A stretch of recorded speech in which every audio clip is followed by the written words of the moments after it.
So I think that's it. I think we're live. Welcome to the FSA AGM. Hang on, Lily, sorry. It's I think we're just starting to go live now. So yes. There we go. Fantastic. We're live? Nick, can you confirm that we're streaming live? Ooh.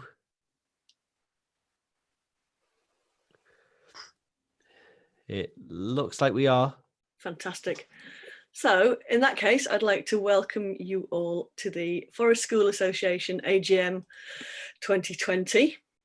We've got all the directors here with us on Zoom, as you'll notice here. In fact, I don't know if we've even got the function where people can pop in and just say hello. So I'm Lily Horseman. I'm the current chair of the Forest School Association. Jeff, do you want to give us just a quick wave? Oh, with his microphone on. Yes, I'm Jeff Mason, and I'm the company secretary of the FSA. Hello, everybody. So who else do we have with a microphone on? Sarah, do you want to give us a wave? Hello, I'm Sarah Collins, deputy chair. Fantastic. And oh, we've got Fru. Hello, I'm Fru. And we've got a Lou as well. Hello, I'm Louise. Hey, and oh, Joe's just made it back. Joe, do you want to, flip your microphone on, give us a wave. Hi. The builder came in the gap. Hey, fantastic. We've got a Sarah Lawful as well. Give us a wave. Hello, I'm Sarah. So yeah, from all over the country. This is quite an interesting thing for us that we've got directors coming in from all over the country. Normally we meet in person. We've also got a couple of members of staff with us. So do you want to introduce yourselves as well? Hello, I'm Gareth. I'm the CEO of the FSA. Hello, I'm Nick. I'm projects officer for the FSA, and I'm jumping between live and the YouTube channel. Fantastic. He isn't really in the Bahamas, despite appearances.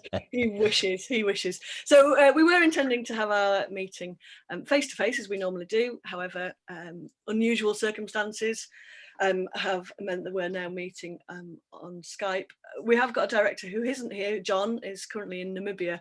Actually, if we could have tracked him down, we might have been able to invite him here. He would have had a real tropical background, but he's given his apologies for this meeting. In fact, all the sort of talk of the reason why we're not meeting face to face, the reason why we're meeting virtually today, it reminds us quite a lot. There's been a lot of conversations about risk and resilience, which are those really key things that I feel like for a school we build up and we work towards, and it's a real test for us all right now. So I hope you're doing okay wherever you are. So our agenda then, the first thing on the agenda is to formally agree the notes of the last AGM. As with this one, it's going to be fairly quick and brief, hopefully. There's nothing out of the ordinary to note there. And the format of this AGM, so if we can formally agree those minutes, we'll then go on to the reports. There'll be time during the reports when we invite questions from members and from anybody who's with us. Those questions will go into the chat in YouTube, and Nick is going to pull them out for us and put them to the board. We'll answer them if we can. Some questions we might not be able to, and in that case we'll get back to people. Then we'll also present the finance report, and there'll be questions to those reports. So because of the delay, we'll have questions come in after those reports as well. So formally agreeing the notes of the last AGM, are we all happy and that we agree those notes from the last AGM? Anybody got anything to add from the directors? All happy? Give me a wave if you're all right. We agree. Yeah, fab, thumbs up. We've also got a chat box where people are agreeing with them as well. Fantastic. So this year we've got an annual report, which I think has been circulated prior to this meeting. People are nodding. It's always reassuring when people nod, right? And it's always really interesting to write this report because it's one of the few times in the life of the FSA where we stop completely and try and work out where we've been in the last year and also where we're going in the next little wee while as well. So this report's a really interesting moment to pause and look at what we're up to. And it always also is a little bit of a shock, because we go, oh, look at all the things we do. You know, it's quite easy to get into the doing, and rather than the looking at what we've been up to. So I'm going to just give an overview from this report. After that, then Gareth is going to present the Treasurer's report. And whilst he's doing the Treasurer's bit, if anybody's got any questions about the annual report, then that's a really good opportunity to pop them into the chat box. Nick can pull them out. And then after the Treasurer's report, we'll look at those questions. So the report, after the little introduction there, focuses a bit on the staffing and the governance of the Forest School Association. Gareth's role as chief exec is something that he's been working actually since the start of the FSA, and his role has really been consolidated as we've grown in this last year. He's currently employed on 3 days a week. We've also been lucky enough to retain the services of Nell. So Nell's a consultant who looks after the provider schemes that we have for trainers and for recognised providers of forest school services. And it's good to have her on board because she has a real clarity of vision about what those mean, and she's been able to do a lot of work on those this year. We've also welcomed Nick. This is great because he's able to join us and do some of these technical things as well. He's our projects officer, and he's got a real wealth of experience of forest school. That funding's come from the Ashton Trust, so we're really grateful to them for the opportunity. Actually, that's going to mean that we can do all sorts of things that up until now the refrain has been we don't have the resources for, and this is fantastic that we've got those resources now to grow things that we can offer to our members. So things that he's currently involved in, so the guidance notes, which some of those have been coming out recently, and hopefully members have been able to access those. I'm working on schemes to certify courses and presentation materials and all sorts of different things there. So as well as the staff that are directly employed by the FSA, we've also got a relationship with the IOL, and they do the routine administration for us through their office there.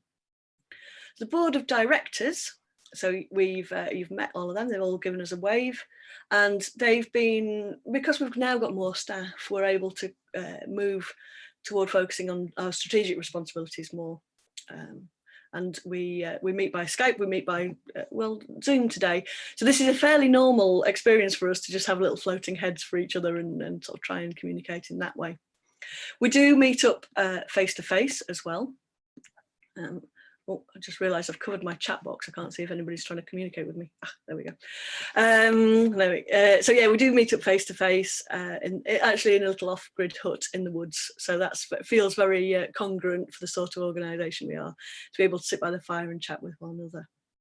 So I've retained the role of chair, and Sarah Collins is the deputy chair. Last year we had no new board members, which meant we've been able to really look at how we focus and how we function and work in that way. So we've got our membership services. There's a motion later in this meeting to look at increasing the type of membership types as well, so we'll come to that later.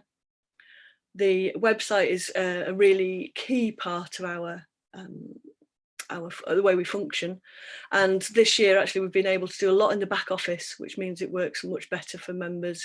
We've closed some of the loopholes and put better systems in place, stuff that we won't be able to see by looking at the website, but changes a lot about the function of things.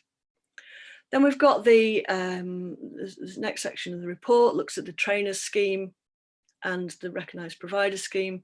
And we're now up to 13 endorsed trainers, and currently, after the big reviews, we had 338 FSA members comment on the provider scheme, the recognised provider scheme, and after that review it's gone live again. We've got 54 recognised providers and a further 23 who are working towards that, so that's really exciting. It feels good to have that back and running in a way that reflects the feedback we've got, and looking at how we offer support for people who aren't able to meet those benchmarks currently.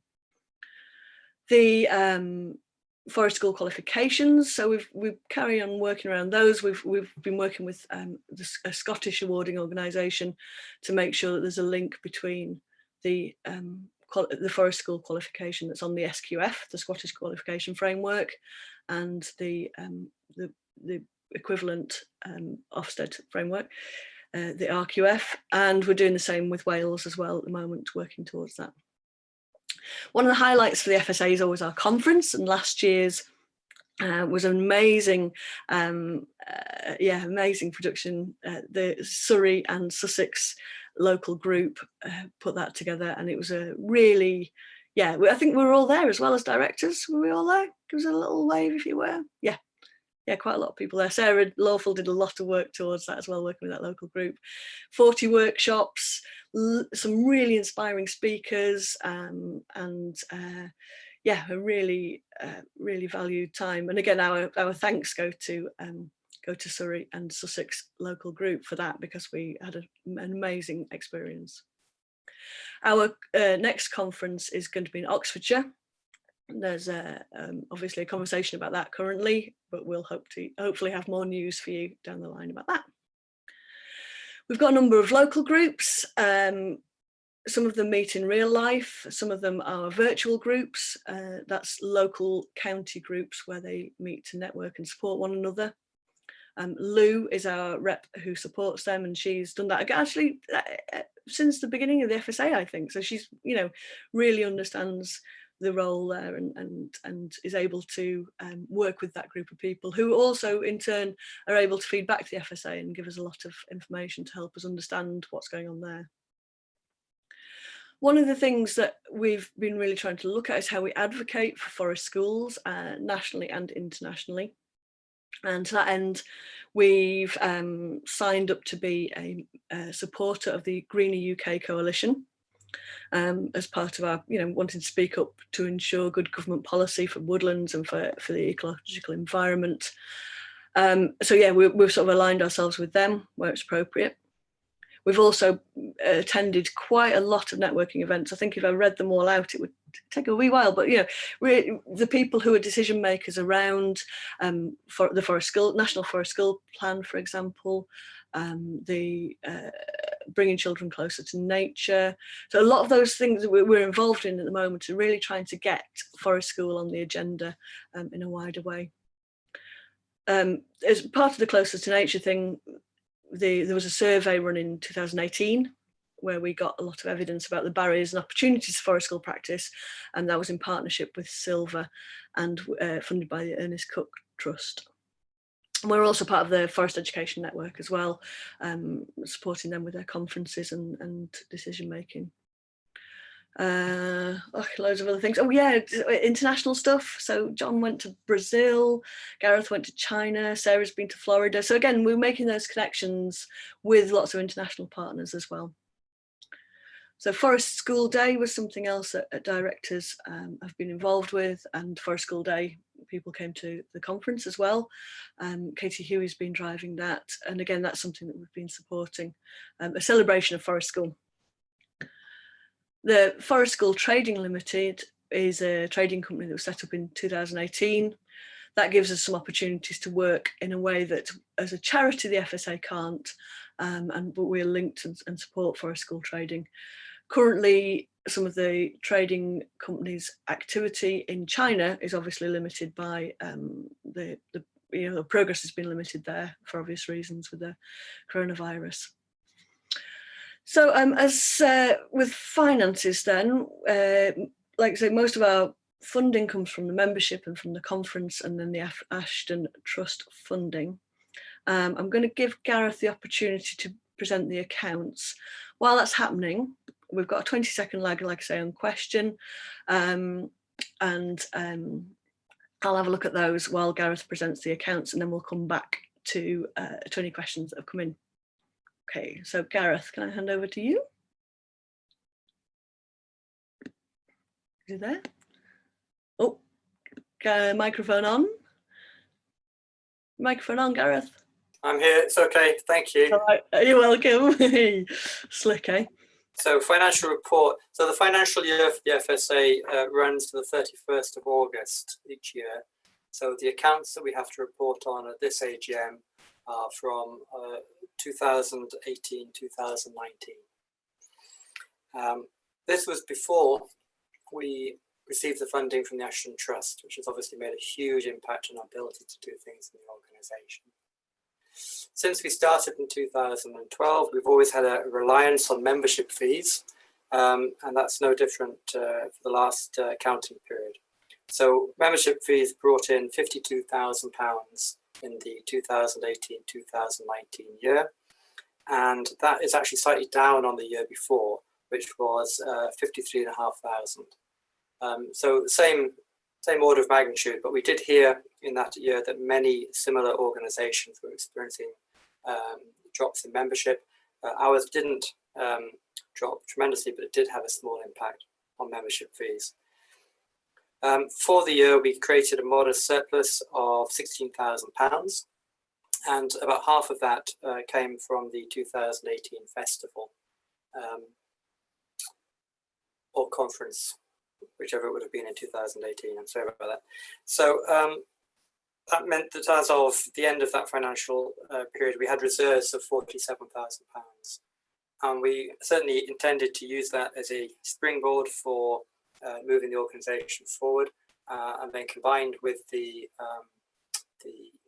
grant that we're fortunate enough to get from the Ashton Trust, we've really been well positioned in this year, 2020, to move things forward. So that's the financial report. Oh, thanks, Gareth. That felt like one of those newsreader handovers then. So just notice we have got some people viewing, including Sarah. Sarah Knight has given us a wave. Sarah Knight has been a champion of ours for many years. She's asking about the numbers of current members, which is something we can publish, I think. I don't think we've got it to hand here. I don't know if you've got it, Gareth, current membership numbers. You've put mute back on.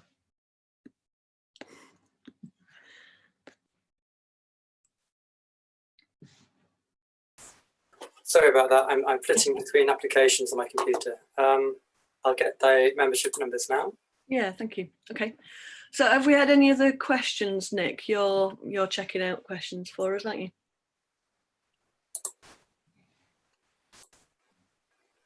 Nope, no other questions. Fantastic. Okay. So Gareth will get back to us with those numbers. They didn't go into the report. They weren't available then. In fact, I don't think they're normally reported on. I looked through a few past ones. Maybe that's something to look at in the future.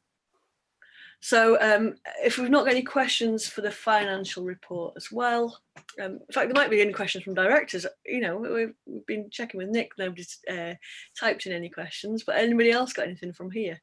I didn't prime you for that. You're all just shaking your heads. It's all fine, isn't it? So our next agenda item is the motion for the adoption of new membership categories.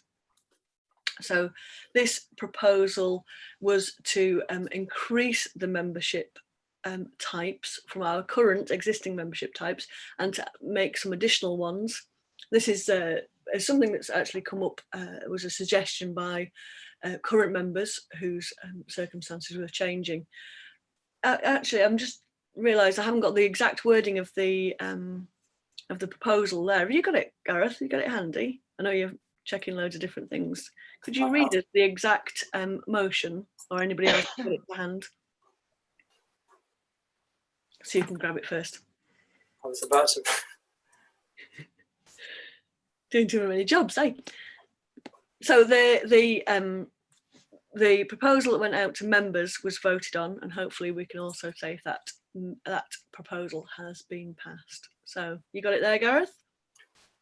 Seconds away. Brilliant.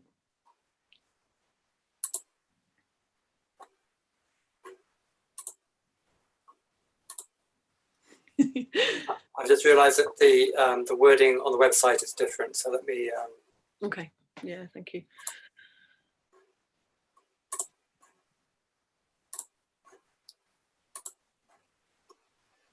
Oh, so in the meantime, while Gareth's clicking around, I just see in the chat box here, we've got 1,201 paying members. I love that. I love that we've got 1,201, not just a round number. It's good. Thank you for putting those figures in there.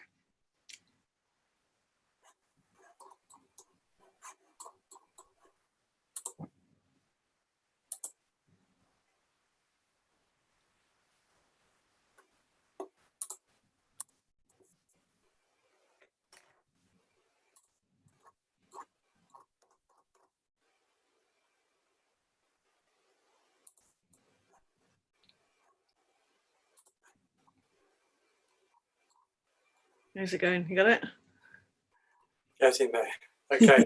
The FSA motion is as follows. Would you like me to read this out, Lily? Yeah, please.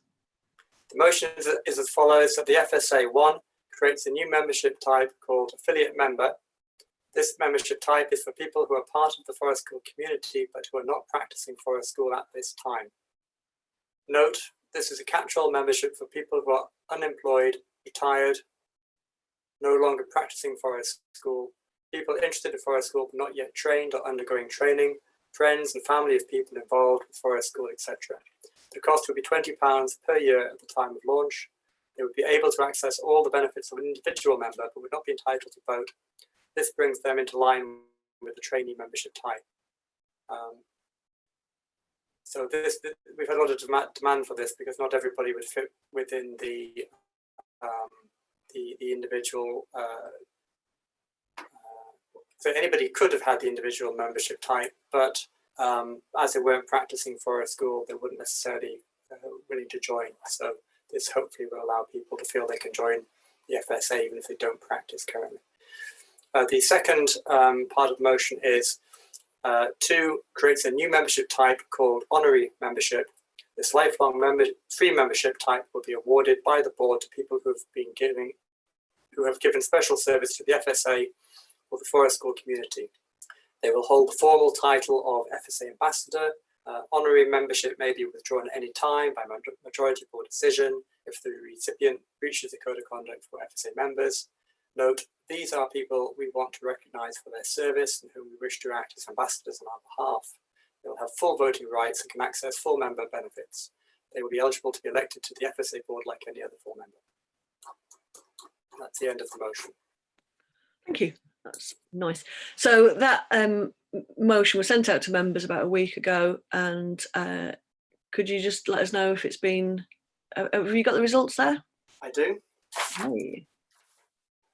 There were 25 votes on the motion, 23 in favour of the motion and 2 against the motion. Okay. So the motion was carried. Fantastic. Thank you. That's nice. That's exciting, isn't it? That we can move forward with those membership types. That's good. Okay.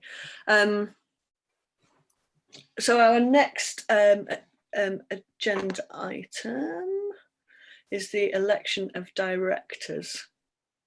So again, Gareth, have you got that to hand? I do. 31 people voted in the election. This is something around 3% of the people eligible to vote. And all candidates who were put forward for election to the board received more than the 50% pass mark to be elected to the board. So all 6 candidates are elected to the board. Ooh, that's exciting. So we've got 3 existing board members who've been re-elected. Actually, that's good because that includes me, so that's all right. I won't stop chairing the meeting. We've also now got 3 new directors, which will be really interesting. Like I say, we didn't have any new directors in this last year, so to have 3 new ones is really good news because that means we can get fresh perspective and fresh ideas in that way. That's great. Just noticing that we've got another comment from Sarah. Recognising that this is an experimental process, you're telling us, Sarah. We've had a lot of fun trying to get this right, and I'm really pleased that we've been able to do that in the short notice. A great way to cut down on travelling and a good add-on, even if we return to face-to-face meetings. So yeah, it's interesting, isn't it? How actually being able to make meetings available to other people in this way, people who might not have come and joined us in Sheffield but might be able to join us here is it's good. I'm glad that you're with us as well, Sarah. It's always nice to have you there. So we've got 6 new directors, 2 new membership types. I'm just wondering if, because we've got all the directors here and they've all just been smiling patiently, whether one of the things we've been talking about recently is our highlights, whether anybody just wants to chuck in a highlight from this last year. Any of the directors want to just offer, maybe 1 or 2 highlights for them as well.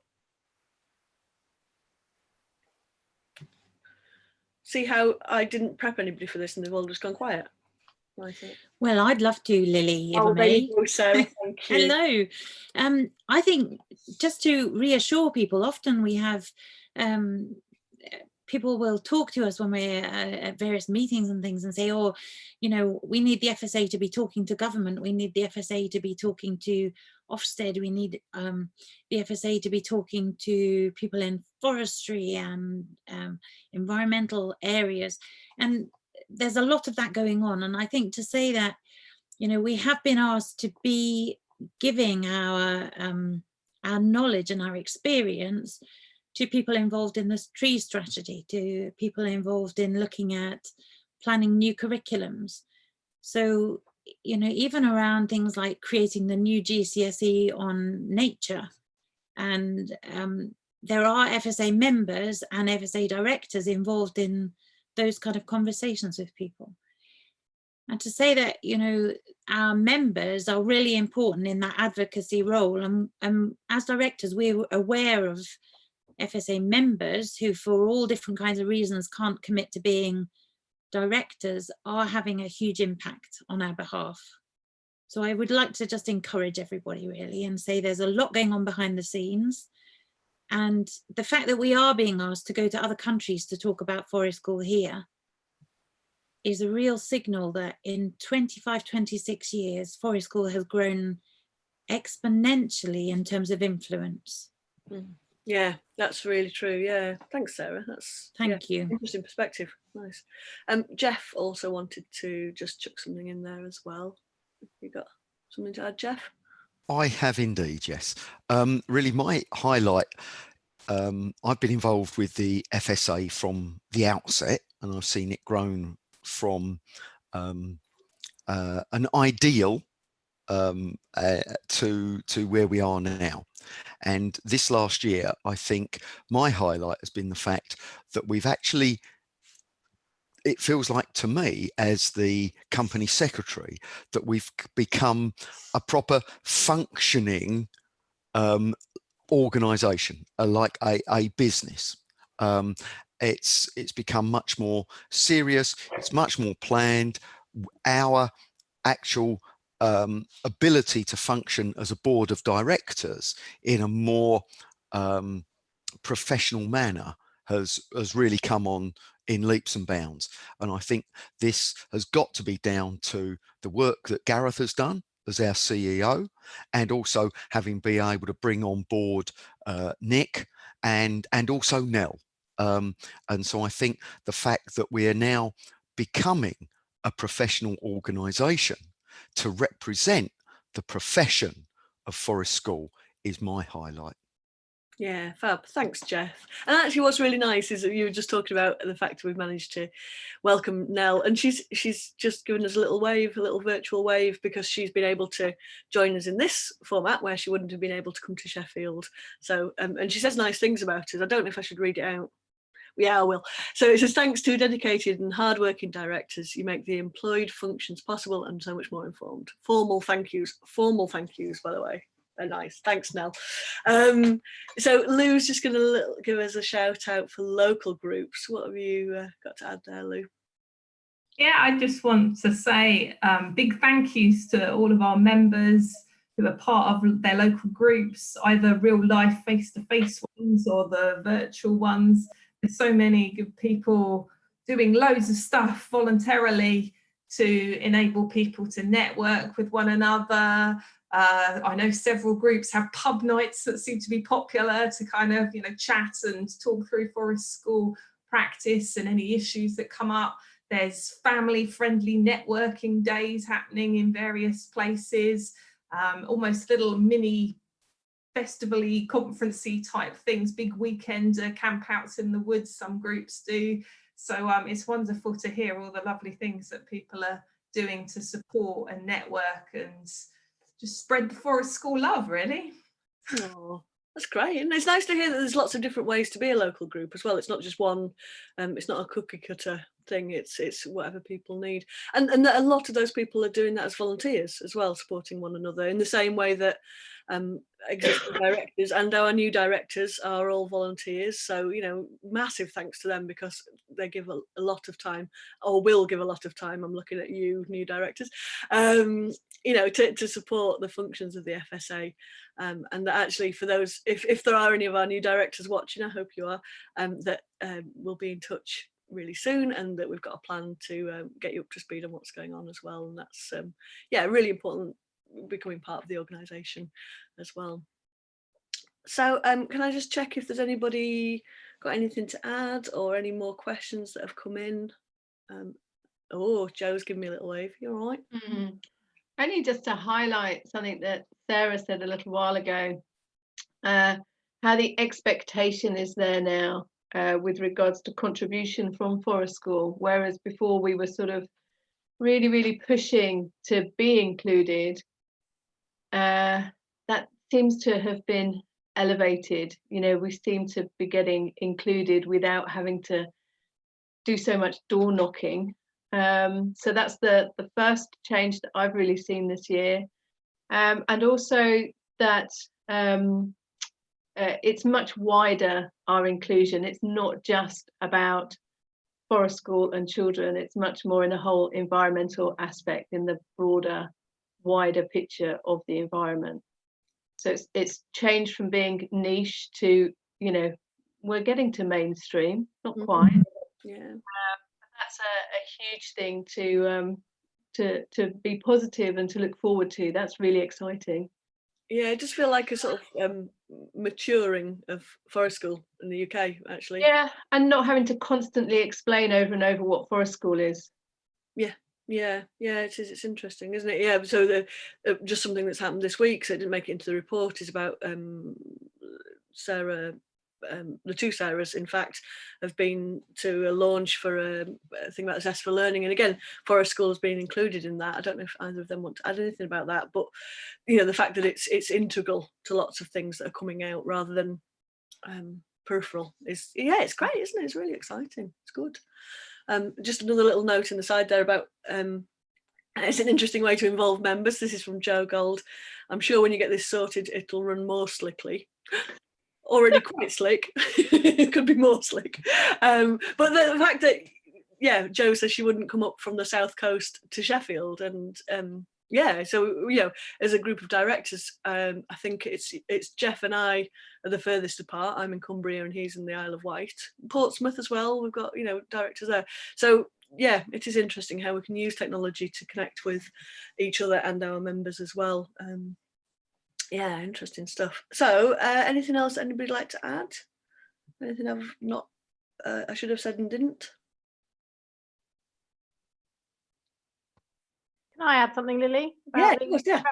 About the strategy weekend, I just noticed that when you asked for people's highlights from the year, a number of people have mentioned the strategy weekend, and I just want to back that up, really, how much I value that time. And I suppose I want to let the FSA members know that that's not a jolly that we're taking out on their membership, that we do that out of our own pocket and out of our own time. But actually, that is literally a chance to stop and see the wood for the trees, where we go, okay, so where are we now, and where do we want to go? And all those very sort of big conversations that we have are kind of punctuated by little conversations over coffee and very important cake. And actually, those connections that are forged there, I just really value that time.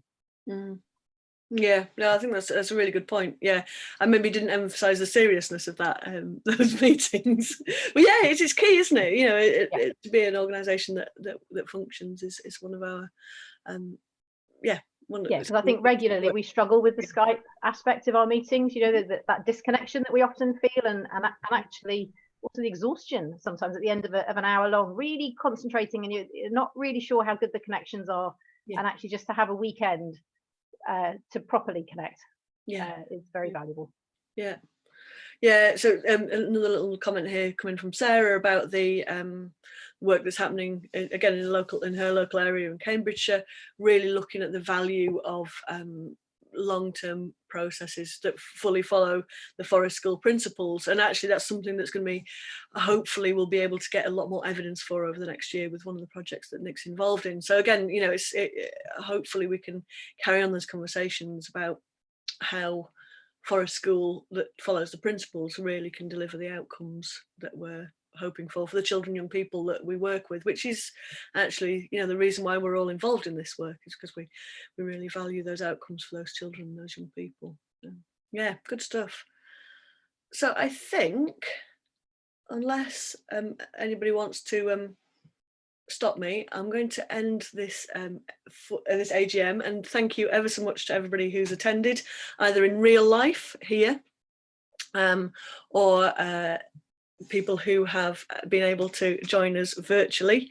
If we've got a little bit of a time delay, so we'll end this, and then there'll be a little bit of time when comments are still able to be added before we've stopped this live stream.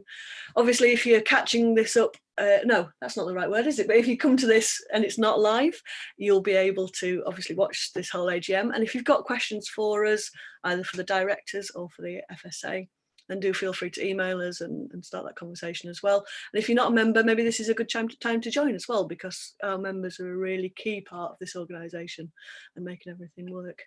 So I'd just like to say thanks to everybody who was able to join us virtually and in real life. No, we're all virtual, aren't we? None of us are real. And yeah, hopefully we can use this technology again, because this is the first time for us. So thanks ever so much. Thanks, Lily.